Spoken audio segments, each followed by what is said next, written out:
Okay, I just want to make sure that you can see my screen. Yes, we see. Great. It's okay. Okay, so I'll just ask my colleague to start recording so that we can start the webinar. You can start.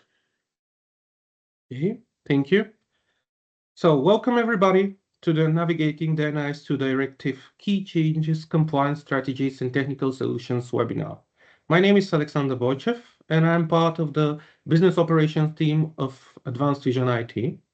Advanced Vision IT is an IT group specializing in cybersecurity. And as you can see on the screen, we have been represented in Luxembourg and in Bulgaria. In today's webinar, there are our partners of CloudSigma, which are a Swiss-based cloud provider with locations all around the world, and Logsign, which are Siemens WAR solution, on-premise solution provider. In this webinar, you will actually, in the second part of it, you will see a practical solution presented by Logsign from Sayed, and you'll get familiar more to their solution. Now, I want to tell you just a few words for Advision IT. As I told you, we're an IT group with specialty in cybersecurity, but we provide full digital transformation. This means we start from the software house with the software development, then integration on-premise or cloud integration, then providing you with cybersecurity solutions, and of course, we can offer IT managed services. And now, let's talk about the NIS2 directive. As you know, the NIS2 directive's predecessor, NIS, had 7 sectors included, and now we have 8 more added to them, and this is a total of 15 sectors that must comply with the NIS2 directive, which, as I guess you're familiar, is now running from 17th of October this month, and we have the sectors of energy, health, transport, finance, water supply, the digital infrastructure, space industries, if the countries have such, public administration, digital services, postal services, waste management, foods, manufacturing, chemicals, and research. All this, as you see, are key sectors within the countries, and that's why the European Union wants to ensure that these key sectors within the member states are protected. So, why is important to understand this and what NIS2 wants is basically these compliance strategies, this governance and leadership to be provided. So, what the NIS2 is mainly aiming is that the business, the management of the business, to understand that the IT threats are not just IT threats, but they can be business threats as well, and they're huge business threats. And that's why the directive suggests that there is a designated person that has a role to oversee the compliance with this NIS2. And this person normally is the Chief Information Security Officer, or for shorten, the CISO of the organization. Then what the directive as well we have as a recommendation is the cybersecurity risk committees. So those are committees which are organized within the organizations from a dedicated team with regular meetings where the cybersecurity risk is discussed, and if any actions needs to be taken, they are given a go-ahead. And now I'm going to talk a little bit more about the different measures that that happen within the NIS2. So we have the risk assessment. First, actually, is the risk management measure, which begins with the risk assessment. The risk assessment is not, a single act of action. So it's not just we make a risk assessment now and then we forget about it. This is actually regularly identifying and evaluating the security risks that our networks have, that the IT systems in our setup have. And then we move into the risk mitigation part, where we have the appropriate controls in place so we can address those risks that we have assessed. And the incident prevention, which is as well very, very important part, is the development and maintaining of preventive measures. It can be, again, controls, or it can be different tools that we put in place in order to minimize the likelihood of an incident happening within our IT infrastructure.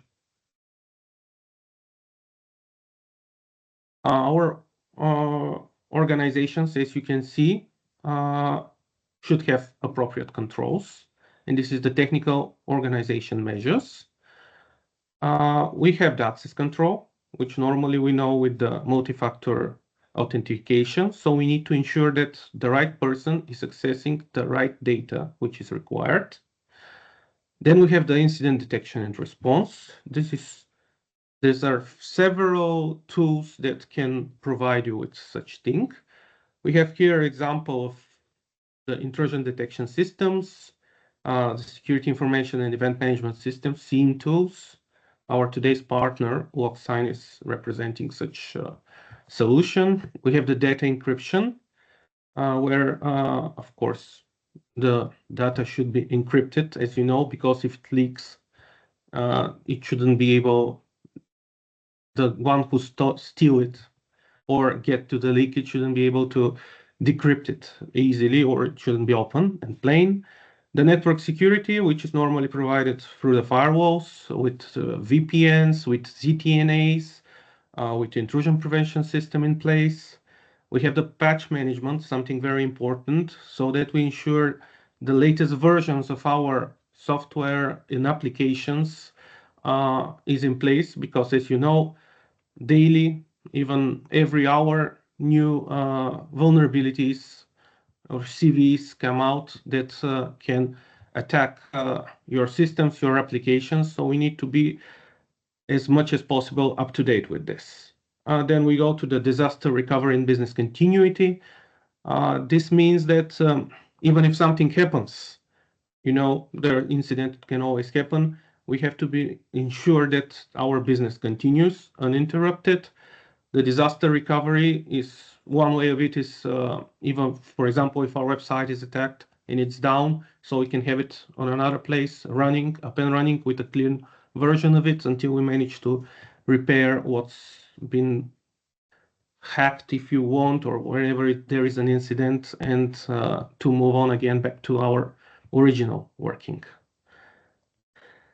Then we go to the incident reporting and notification. This is something very important that the NIS2 directive gives us, because within 24 hours of becoming aware of an incident that we have, we need to report it. Then within 72 hours, we need to provide the full report or the full description of the incident, the nature of it, what business impact did it have, how we have mitigated it. So, especially with this part of the NIS2 compliance, our partners of Logsign and the practical part, which we'll have in this webinar, will show you a very good tool for this. Then we go to the vulnerability management and supply chain security. Vulnerability management is very much connected with the patch management. As I said, it's important to have everything up to date. How we know that it's not up to date? Normally, we understand with the vulnerability scannings that we do. So most often those scannings, they identify the vulnerabilities and they tell us that we have, for example, old version of something and that we need to move to a newer version, etc. There are a lot of tools that can help you there. And we at Advanced Vision IT can give you different solutions for that too. The supply chain security. This is something that, for example, European Union has already put in place with the COBIT framework, which was very important. And now in the NIS2 directive, it appears. This means that, for example, you are an organization that falls under the NIS2 compliance directive. However, you may be working with a third party which is not. And you need to ensure that this party is compliant as well. Let me give you a practical example for this. For example, you have a printer in your company, I guess. It may be a little bit smart printer, not just a normal regular one, and something happens to it, or you need an ink change, etc. So you call your printer supplier. He or she comes, gets your card or everything, and they go back to their company to do whatever they need to do in order to make your printer work. But once they have this part with it, they have your card and they have all your data that has gone through the printer. Documents printed, documents scanned, etc. So basically, you already have a security breach without even knowing that you have a security breach. And if your partner is not compliant or doesn't have any compliance or contracts done with you, they actually can give away this information and you're breached. So what you need to do here is the third-party risk assessment, ensuring that the suppliers and service provider meet the required security standards. You need to have good contracts and agreements with them, everything described. And of course, very important part is the monitoring and auditing. So we have a regular audit with them, with the third parties, and we regularly monitoring them for compliance and security measures. Then we go to the identity and access management requirement and the monitoring, auditing, and auditing. We already said a few things about the MFA, but we need to have strong authentication. So again, we're sure that the right data is accessed by the right person, because this may be a problem if we haven't done it well. And for example, if a person with lower level or tier of access actually accesses information that is not required for them, this can lead to security breach too. The monitoring, logging, and auditing, as we said this for our third-party partners, we need to maintain real-time monitoring on our systems too, especially to our critical systems. And if we are an NIS2 industry, we for sure have critical systems. Another thing is the logging and audit trails, because those are used mostly for forensic purposes. You remember the reporting part? If you need to have a report, you need to be able to make such investigations. And the log retention, this is a part where you need to store the logs for a set period of time. This is, of course, for analysis purposes, and normally this is regulatory requirements. So the country with its legal framework normally will tell you how long they want the logs to be retained. Then we move to another part, very important part in the NIS2 directive, which is the cybersecurity awareness and training. As I guess probably most of you know, most of the cybersecurity incidents happen because of people and normally goes through the employees of a company. So it's not only about what tools you have. They must be there. But normally hackers work with, as you know, phishing, which is very popular, but social engineering too. So social engineering normally happens not only online, but offline too.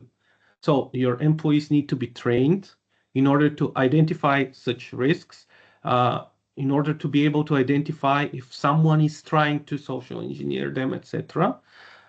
And not to be afraid to ask a person responsible for this to share them experience and to say that, you know what, I think somebody is trying to do something for me, etc. So measures can be taken. There are a lot of employee programs, especially for phishing, and it's good the employees to be put through such kind of training from time to time. And the incident recovery and business continuity. Here we talk about mostly backups. Here our partner of CloudSigma has a very good backup system and good security measures in place. However, we normally in the cybersecurity world say it's not good to put the eggs only in one basket. So sometimes even backupping in different places is a good option. So you have a backup plan as well. And the recovery plans are very important too. Now we go to one interesting slide. As we said, we have received the SOS from the regulated business in Europe, and the NIS2 directive is already here. And that's how we're making this series of webinars. In this case, we're partnering with CloudSigma and Logsign. However, we're going to have other series with other partners representing and showing you solutions that can work for either small businesses, medium-sized businesses, and enterprise businesses. Today's webinar with CloudSigma and Logsign, this is an enterprise level of solution that you're going to see just in a few minutes. Here we have three websites, the NIS2 directive.bg and the CISO, or Chief Information Security Officer.bg, for shortened CISO, which are for the Bulgarian business and the Bulgarian audience. And the other one is NIS2SOS.eu, which is for the European audience. My colleague is going to share these websites with you in the chat. So I encourage you to have a look at them. Especially interesting is the one with the NIS2SOS.eu, because there you can see what we have talked about today with all the measures needed to be in place, and you can see different solutions, just part of the solutions that Advision IT can offer for you in order to be compliant with these measures with the NIS2 directive.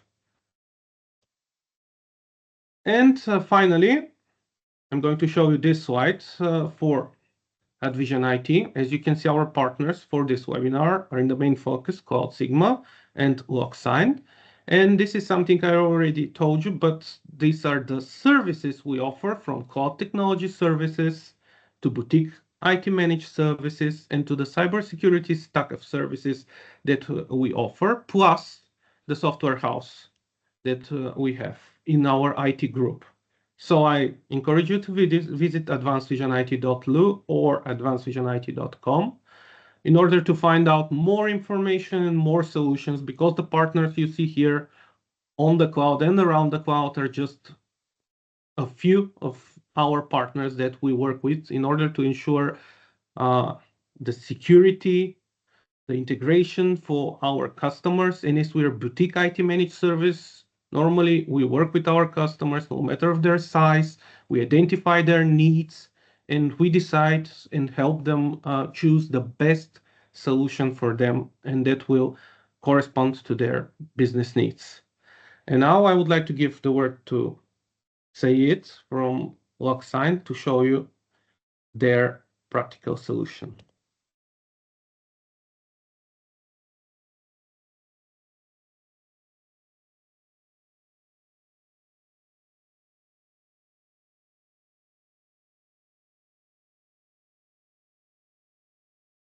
Thank you so much for providing the detailed information, Alex. I hope you're able to see my screen now. Please confirm if you're able to see my screen. Yes, we're able to see it. Great, thank you. Thank you once again for providing detailed information. So what we're going to do now is we are going to talk about the reporting capabilities offered on our platform that will be in line with the NIS2 directives. So first, I would like to talk about the type of different reports that you need to have available to be in line with the compliant.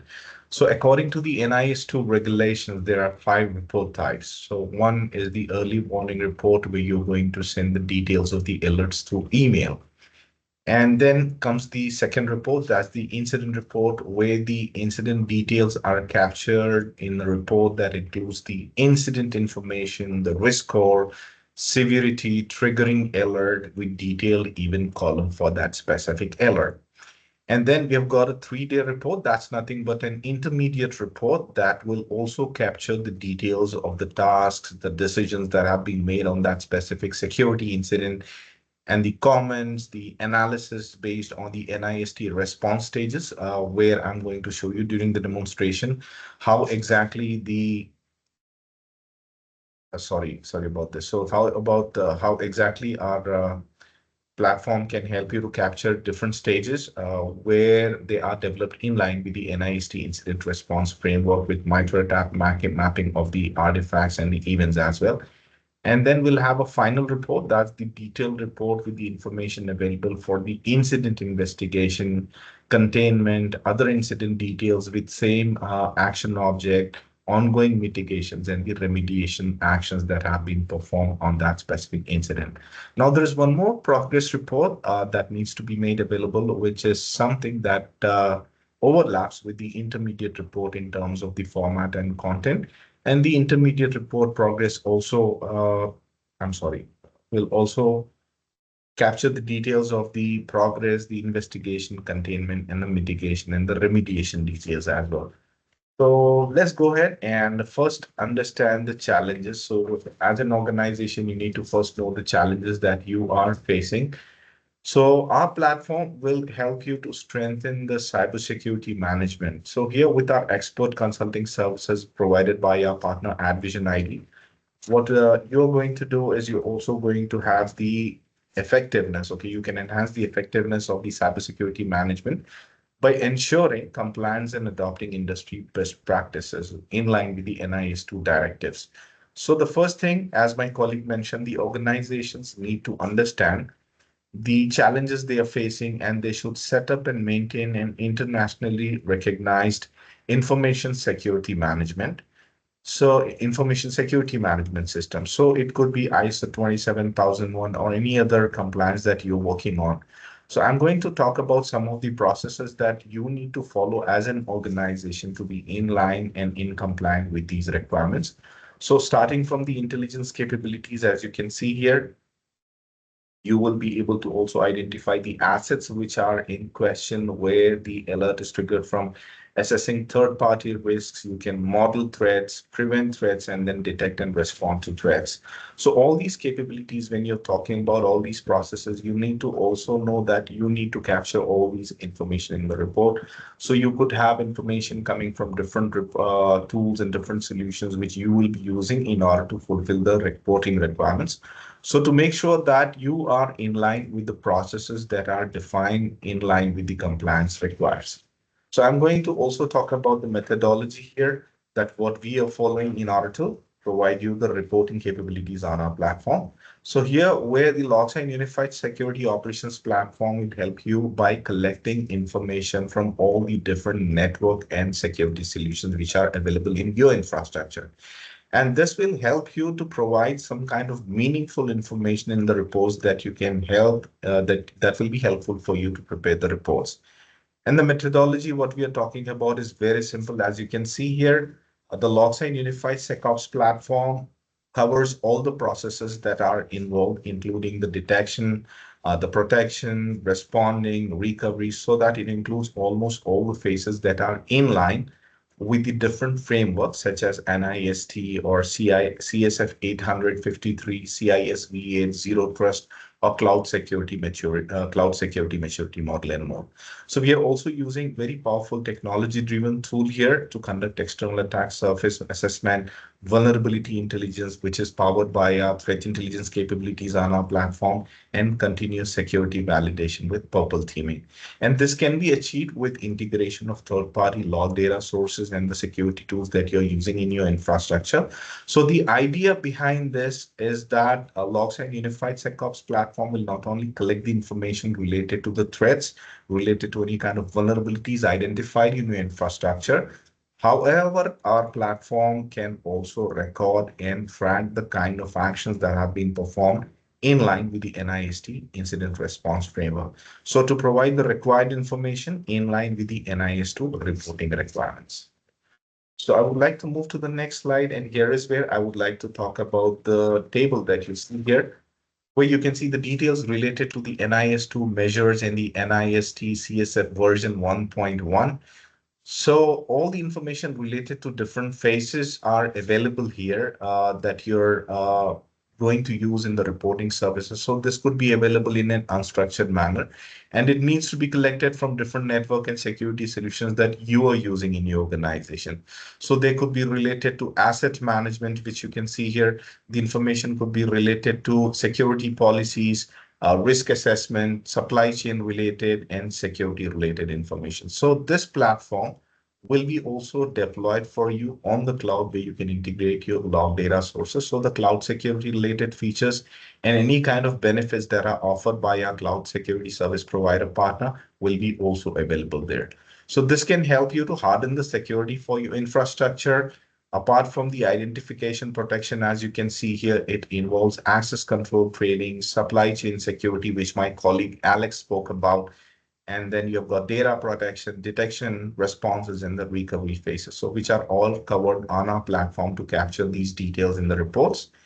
So here I would like to also talk about a little bit about the incident handling capabilities of our platform. So whenever you're speaking about the threats or vulnerabilities that are identified in your infrastructure, on our platform, we are using out-of-the-box correlation rules and alert rules, which are developed in line with the MITRE ATT&CK and Cyber Chain framework. So this will help you to identify different threats and vulnerabilities that will help you with the incident handling, security roles, and then supply chain related or vulnerability management processes.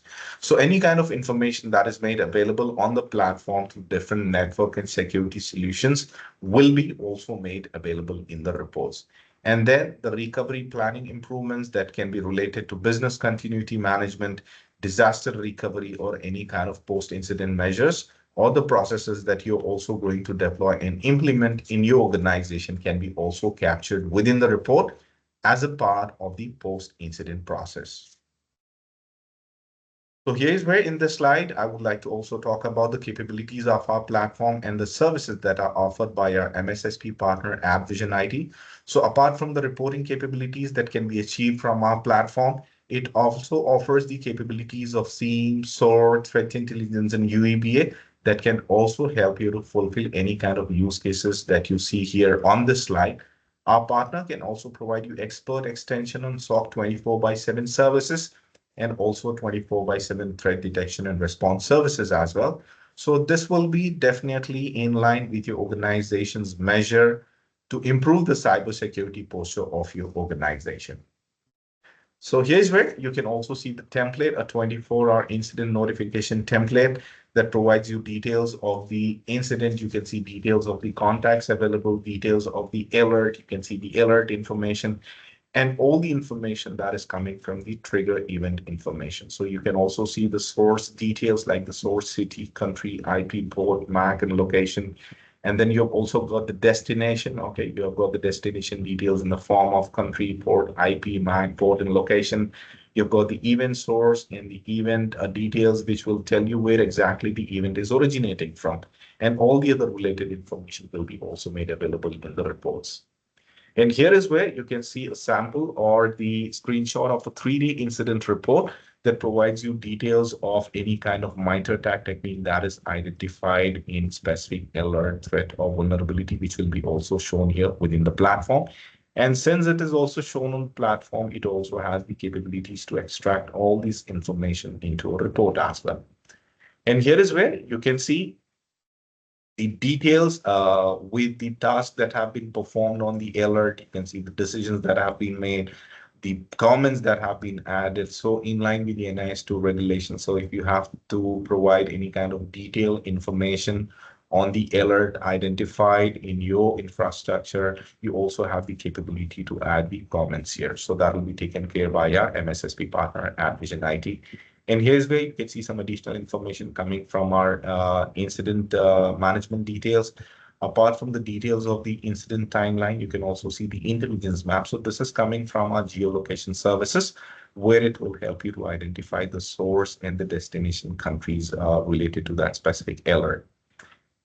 And then here's where you can also see, which I was speaking about, the process in line with the NIST incident response framework, which covers almost all different phases, and all the information related to the tasks performed in different phases is captured here. You can see we've got the analysis phase, the containment phase, eradication, recovery, and post-incident information that is available on the platform related to a specific alert that will be also captured within the report. I want to show you a sample report, a 30-day final report that is generated from our platform. So here's where you can see this is a detailed report, or I would say a final report that will be made available from our platform. So it provides you details of the alert. Okay, you will be able to see your organization name here. And here is where, as I showed you in the screenshot, you are able to see the incident summary that shows you the action object, the risk level, the priority, incidents that are triggered for the specific action object in your organization. You can see the alert details as well. And as I mentioned during the previous slide, in case if any of the alert is using any MITRE ATT&CK technique, you will be able to also see the details of the specific technique that is used in the alert. It provides you details and comprehensive information of the entities that are related to this alert. You can see this information is coming from your LDAP integration. You've got the artifacts related to the incident. So under the artifacts, you can see user, IP, URL, file or hash. And all this information is collected based on the correlation that is done on the platform. And if you want to manually add the artifacts, you can also do it, which I'm going to show you during the demonstration. You can see all the information that is made available in the reports is made available along with the date and timestamp. You can see the incident details here. The incident for this specific action object says there were different alerts available related to policy change on Windows, or a bad script was run on Windows, a Windows audit log. So all the information related to the specific action object is available. Alert details along with the timeline, the tasks that have been performed, the decisions, the comments, and all the event activities, file access activities, user activity information, network connection alert details, and all the other related parameters are also available. And not only this, if specific action object is identified in any alert, we will be also able to capture the network activity. So here's where you can see the source IP address, and then you can see the destination IP address and the network activities based on different ports that are being used and the event info coming from your firewall. Okay. And not only this, if you scroll down, you can see more detailed information related to the processes available here. Okay. And then at the end, I would like to scroll down and show you the analytics that are made available from the platform, where you can also see the file shared activities and the identity activities. Again, as I mentioned, all in line with the NIST incident response framework, where the information is captured in line with the different stages like identity, analysis, containment, eradication, recovery, and post-incident analysis. So what I would like to do, I would like to go back to the presentation, and here is where we would like to switch to the demonstration. So what you're seeing on my screen right now is our platform where you're able to see the incident management details. So all the incidents based on the alerts triggered in your infrastructure will be made available on our platform. And when you open any specific incident, here is where, as I showed you in the sample report, you have all the information available for that specific action object. And here's where you can see the alert that has been identified here is a threat intelligence host has allowed connection to the internal network. You can see organization name here and the category based on the MITRE ATT&CK and Cyber Chain framework. You can see the different phases in line with the NIST incident response framework. And based on the actions that you perform, you will see a progress here. You have the incident timeline with the details which I showed you in the sample report. You will be also able to see the artifacts related to this incidents. And then if any MITRE ATT&CK technique is used, so this is a live instance which you can see where we do not have any kind of MITRE ATT&CK technique used in this specific alert. So let me show you how easy it is to generate the report from our platform. So whenever there's a requirement to generate an immediate report based on the information available on our platform, our MSSP partners will use this capability, the quick action button, in order to generate the report. So the first report needs to be sent over email with details of the specific alerts. They'll simply select the email integration and send the incident response. So here in this case, I'm going to send a sample report to myself. Okay. So I'm going to say this is a test report. Okay. And then I'm going to simply click on the submit option, and the report will be generated in no time. So as soon as this is done, you will immediately receive an email with details of the specific alert. As I showed you during the presentation, all the information will be made available in the email. So I'm going to open my email and show you how exactly the details will appear in real time. So give me a moment here.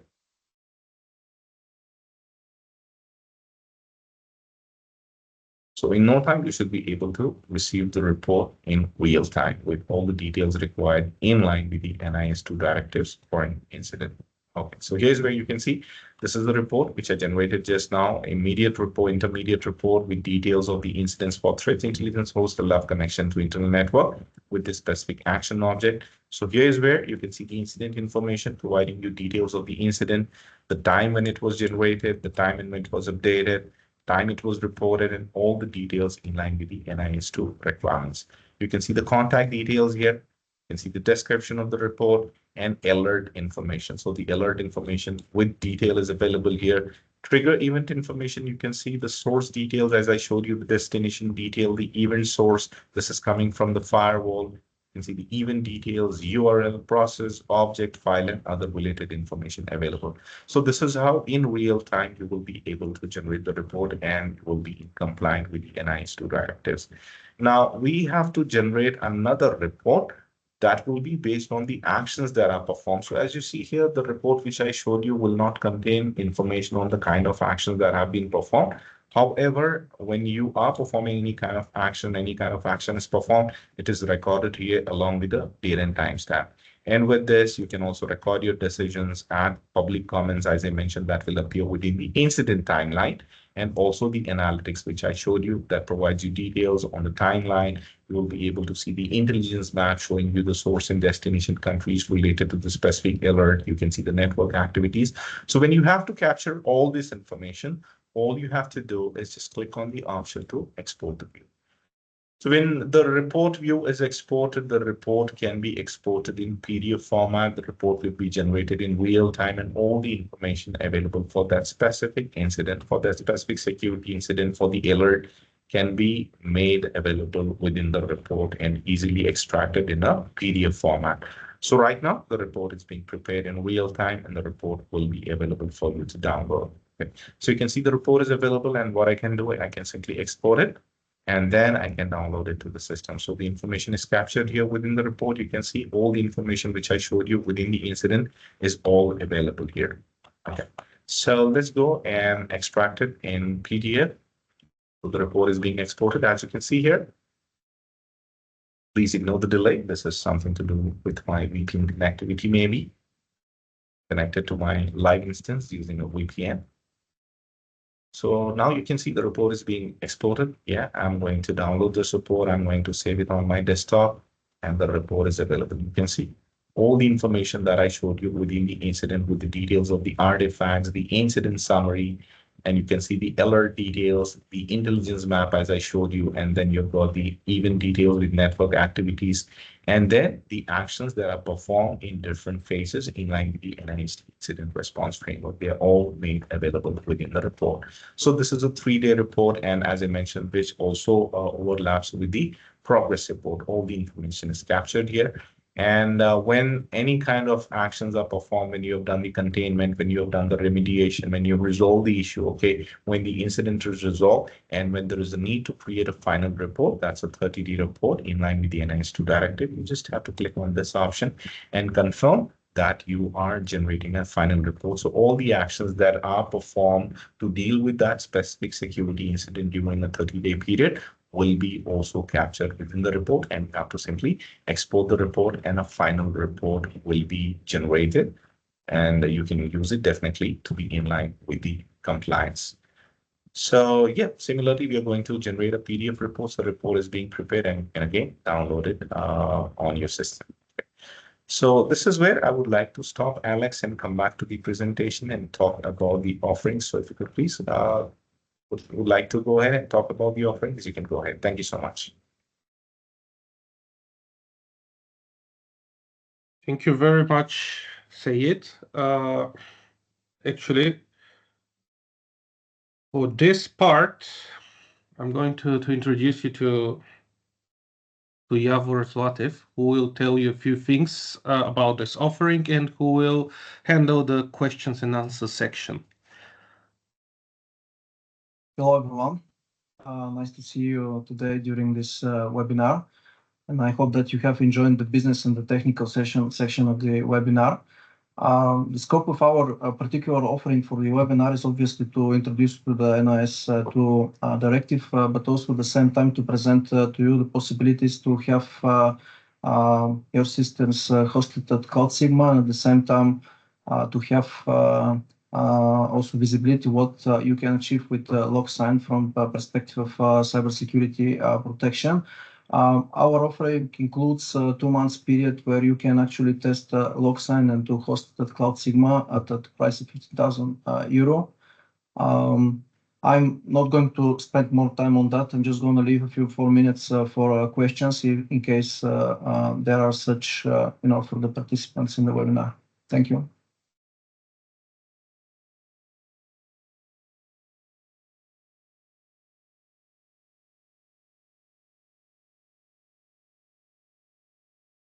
Thank you so much, Yavor, for providing the details. And I think we are at the Q&A session now. So if there are any questions, we'll be more than happy to answer your questions. Thank you so much.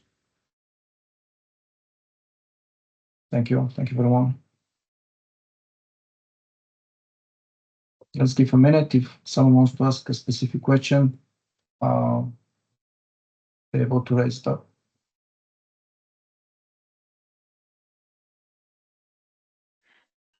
Hello, yes. I have a question. I'm not sure if now is like the particular time to ask, but I have a question regarding the scope of the directive and specifically the entities which fall under the scope.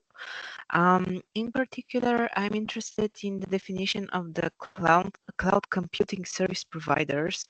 The directive gives like a definition of what cloud computing service is, but still I found just like a little discrepancy between the Bulgarian and the English version of the directive.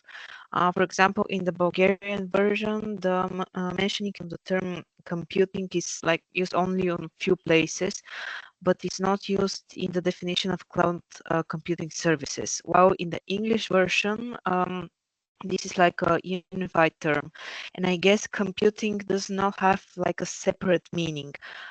In that matter, can you give me like an example of such cloud computing service providers? Is it like every type of cloud system falling under the scope of the directive, or is something very specific? Yes, like an example would be very, very nice to me to answer my question. The directive, at least for the Bulgaria, is still not very specific. I think we all know what are the reasons. Our personal opinion is that other countries in Europe, at least for the time being, are much more prepared compared to Bulgaria. So for sure, the scope of companies and the sectors, that is going to be further clarified, despite the fact that the directive it's already live, 17th of October. There should be an agency that should practically regulate that and define properly the scope for the Bulgarian business. For us, this is still not clear. It's very unclear and expected to be answered. So obviously by the government. Thank you so much. Thank you.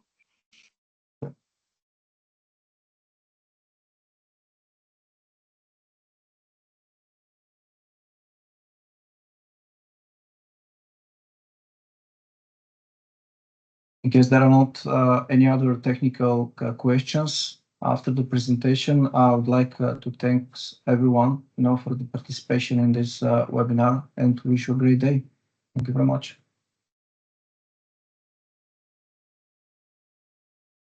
Thank you very much for this meeting. Have a nice evening. Have a nice day, everyone. Bye-bye. Bye-bye. Thank you. Thank Great you. day. Bye-bye. Thank you. Bye-bye.